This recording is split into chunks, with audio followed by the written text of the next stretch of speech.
돈이 모이지 않는 건 운이 아니라 습관의 문제입니다. 왜 내 통장은 늘 잠시만 안녕일까? 누구는 월급 300만 원으로도 몇 년 만에 1억을 모았다는데 왜 나는 500만 원을 벌어도 월급날만 지나면 잔고가 바닥일까? 이런 고민 한 번쯤 해보셨을 겁니다. 많은 사람이 돈을 못 모으는 이유를 적은 수입이나 물가 상승 탓으로 돌리곤 합니다. 하지만 냉정하게 말해 자산 형성을 방해하는 가장 큰 적은 외부 환경이 아니라 우리 몸에 배어있는 무의식적인 습관입니다. 경제적 자유로 가는 길은 단순히 돈을 많이 버는 것에서 시작되지 않습니다. 밑 빠진 독에 물을 아무리 부어봐야 독은 채워지지 않죠. 오늘은 실제 상담 사례와 통계적 근거를 바탕으로 돈을 못 모으는 사람들의 공통 습관 7가지를 분석하고 이를 어떻게 부자의 습관으로 바꿀 수 있을지 정리해드립니다. 1. 남는 돈으로 저축한다. 우선순위의 오류. 가장 흔하면서도 치명적인 실수입니다. 보통 사람들은 수입 마이너스 지출은 저축이라는 공식을 따릅니다. 이번 달에 쓸 거 다 쓰고 남는 돈이 있으면 저축하겠다는 생각이죠. 하지만 안타깝게도 남는 돈이란 존재하지 않습니다.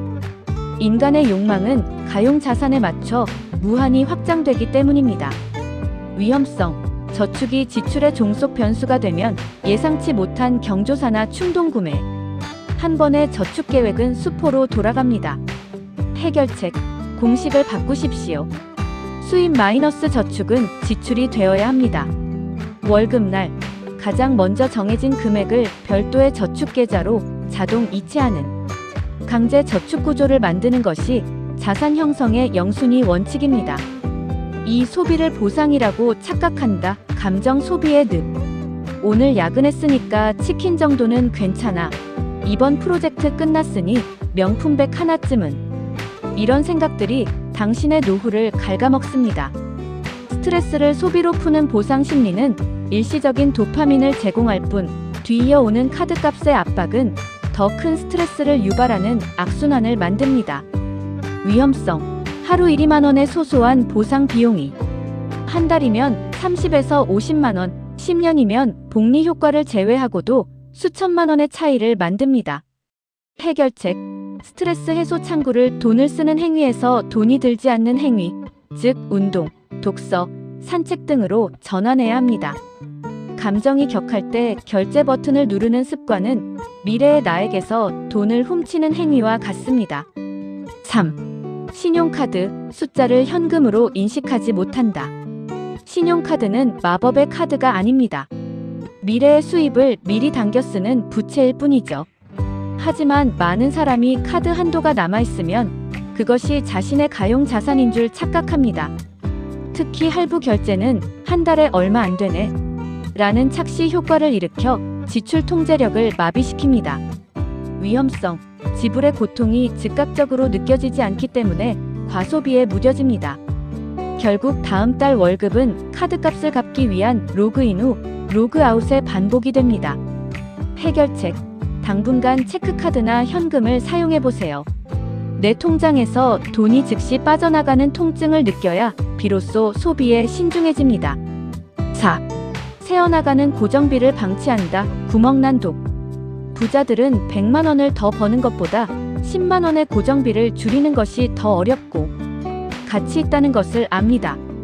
반면 돈을 못 모으는 사람들은 얼마 안 되는데 뭘 하며 각종 구독 서비스, 즉 OTT, 음원, 앱 등과 불필요한 보험료, 사용하지 않는 헬스장 멤버십 등을 방치합니다.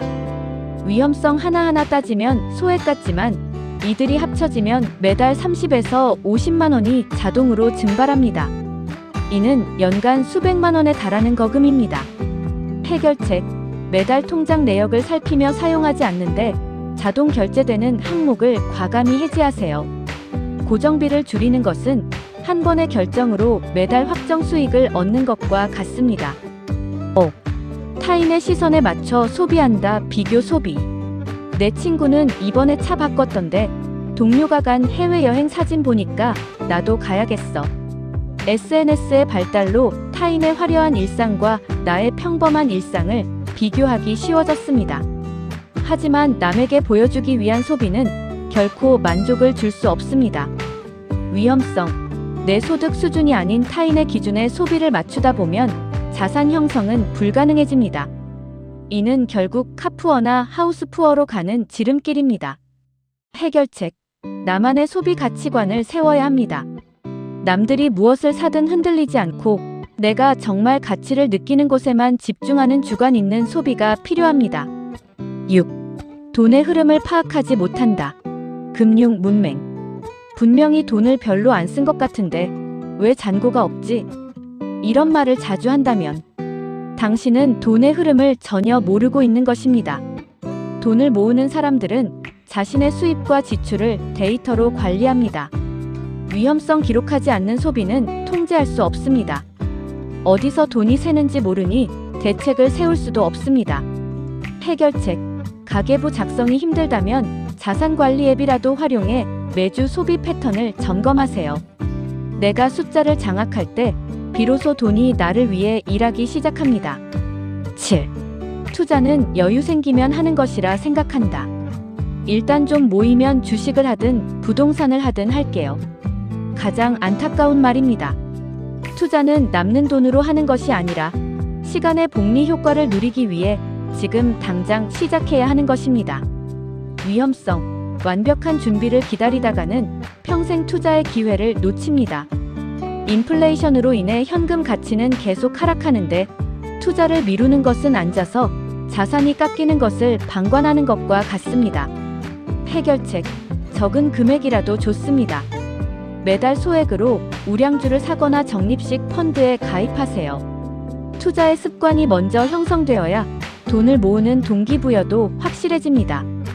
끝으로 정리하며 자산은 의지가 아니라 구조가 만든다. 돈을 못 모으는 사람은 의지가 부족해서가 아닙니다. 돈이 모일 수밖에 없는 구조를 만들지 않았기 때문입니다. 성공적인 자산 형성을 위한 핵심은 단순합니다. 나를 위한 보상이라는 핑계로 미래의 자산을 끌어다 쓰지 말고 남의 시선에서 자유로워지며 무엇보다 저축을 지출보다 우선순위에 두는 시스템을 구축하는 것입니다. 지금 당장 여러분의 지출 내역을 확인해 보세요. 그리고 위 7가지 습관 중 내가 해당되는 것이 있다면 딱 하나부터 고쳐보시기 바랍니다. 수입이 자산을 만드는 것이 아니라 당신의 습관이 자산을 만듭니다. 내용이 도움이 되었다면 좋아요, 구독 부탁드립니다. 킴스 인사이트였습니다.